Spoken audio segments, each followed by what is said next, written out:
Hi folks, thanks for joining me for this fly tying tutorial. What you see in the vise is not for the faint of heart, but I was at Pittsford with Steve Cullen the other day and this fly really done me a turn. So I thought I'd share the tying of it with you. It's pretty much a Humungus, just my own rendition of it. So without further ado, let's get into it.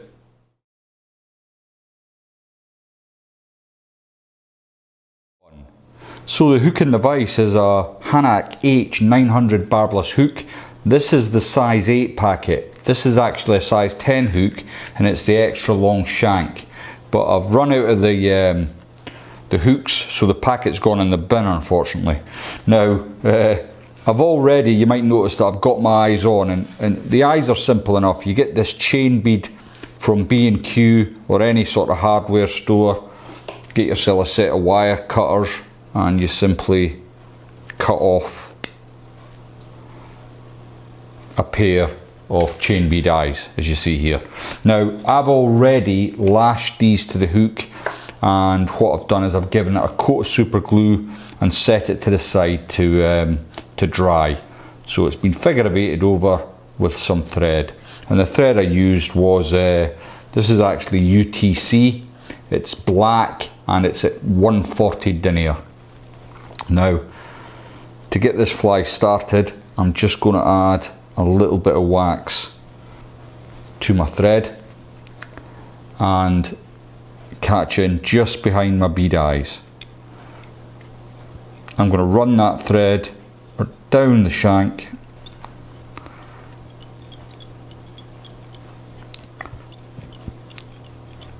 right up to the back here. Once I've got to beyond where a barb would be, actually slightly past, I'm going to remove my waist, and then, as with all my long-tailed lures, I'm going to spend a little bit of time just building up a bump at the rear here. Just stops your tail wrapping around the shank of the hook when you're fishing.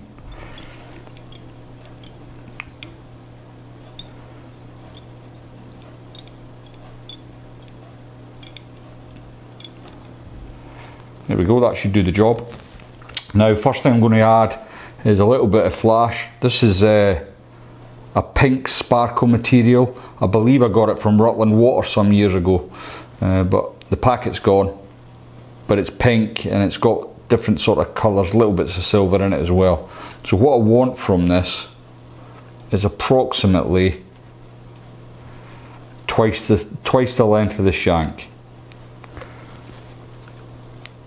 I can then snip that away and put it to the side. So I'm going to come all the way up to the top here, catch that in again,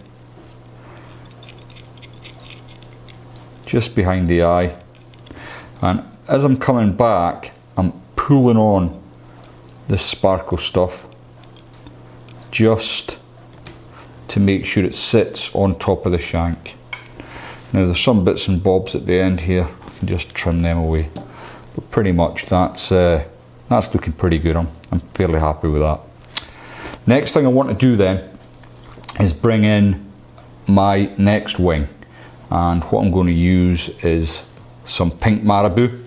Again, this is from the old and dingy past, which I've dug out of my box, and I know under the harsh lights of the video lights that this won't come up very pink, but you'll see from the photograph on the thumbnail that it's actually quite a vibrant pink.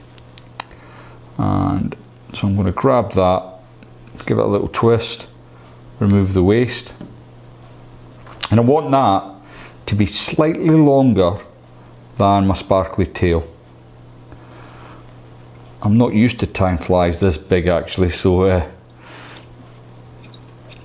it does take a wee while for me to get used to that. So I've got that on, that's looking pretty good. About twice the length of the shank is generally good for the Huey. Next I've got some Comp Candy Lunar White, and I'm going to select again about a thumb's worth already got quite a lot of Marabou on there already, and I don't want the tail being overly thick.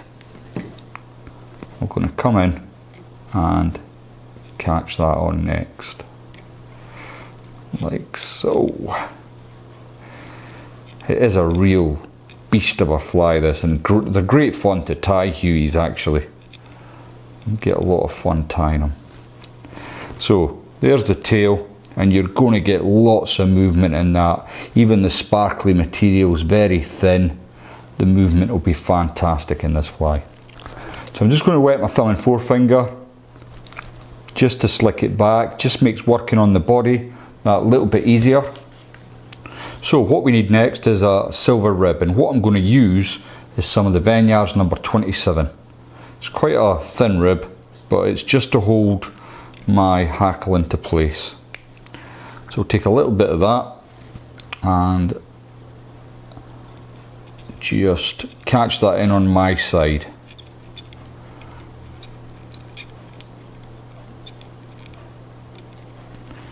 Like so. Okay, next then I'm going to use some micro silver straggle. It's not straggle fritz at all, actually. It's just micro silver fritz. I think I got it from Dave Downey, this stuff. You can get the gold as well if you're doing a different colour combination. I think certainly the first I seen of the Humungus was from Dave Downey in Scotland, and I think that's where the fly found its origins, but don't quote me on that. You know what people are like with fly patterns. If you don't get it right, they go a bit nuts. But it's a very effective fly. It relies on movement and the trout's predatory instincts.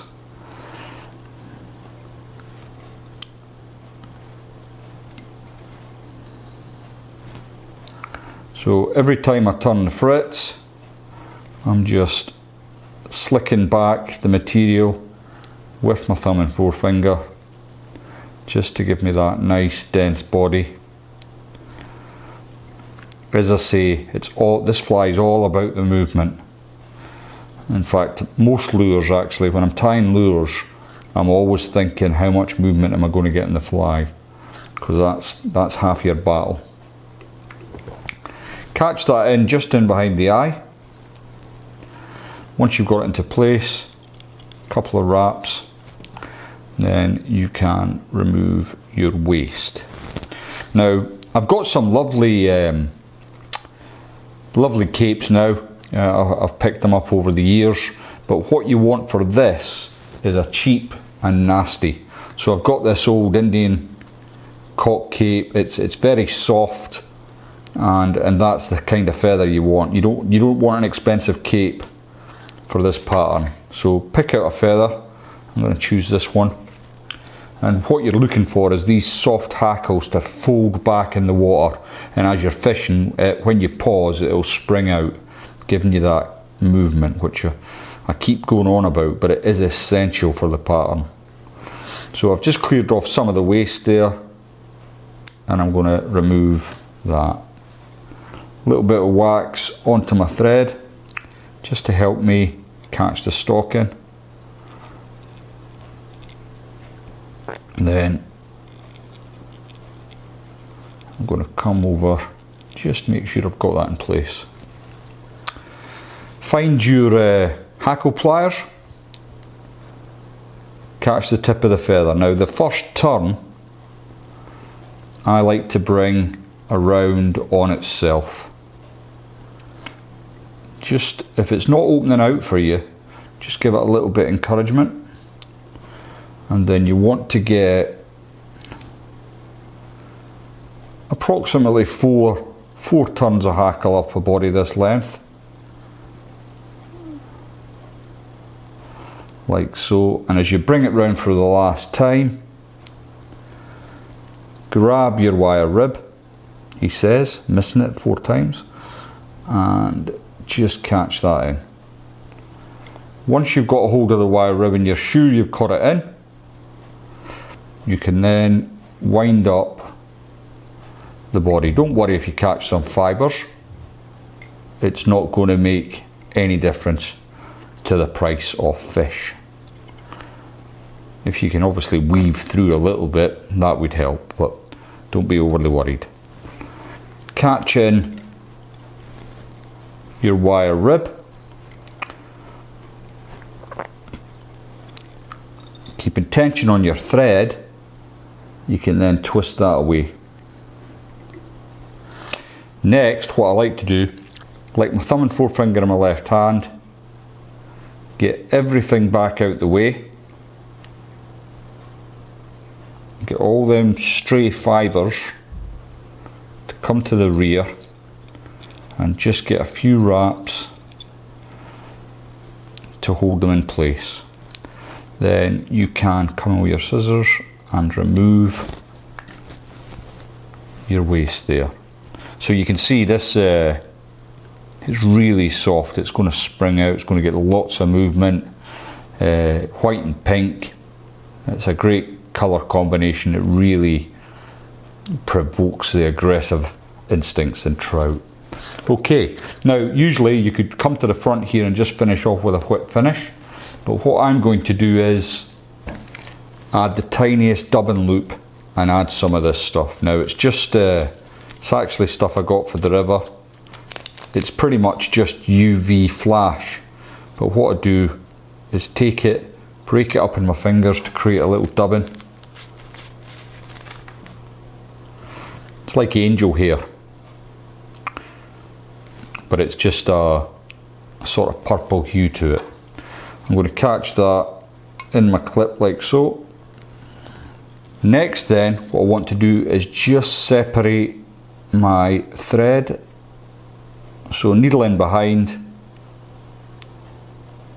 try and split it nice and even, and then put the dubbing into your loop. Once you've done that, you can spin up your bobbin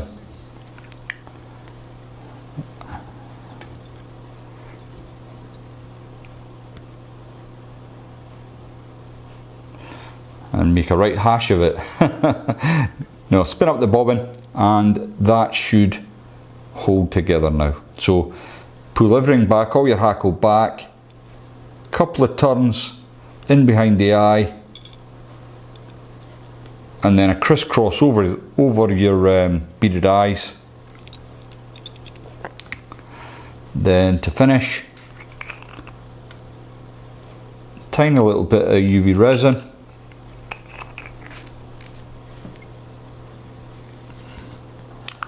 And you can come in with your whip finisher.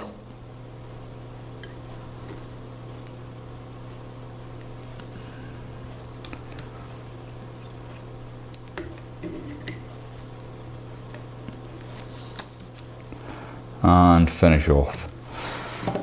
Don't forget to give it a blast. Now, you might be tempted to just trim away all this loose material. You want to leave that. Don't trim it away, because that's going to add to your movement, which is what we're talking about here. Lots of movement and a colour combination that's going to work a treat for you. There we go. That worked for me. Why don't you mess about with colours? It's up to you, it really is.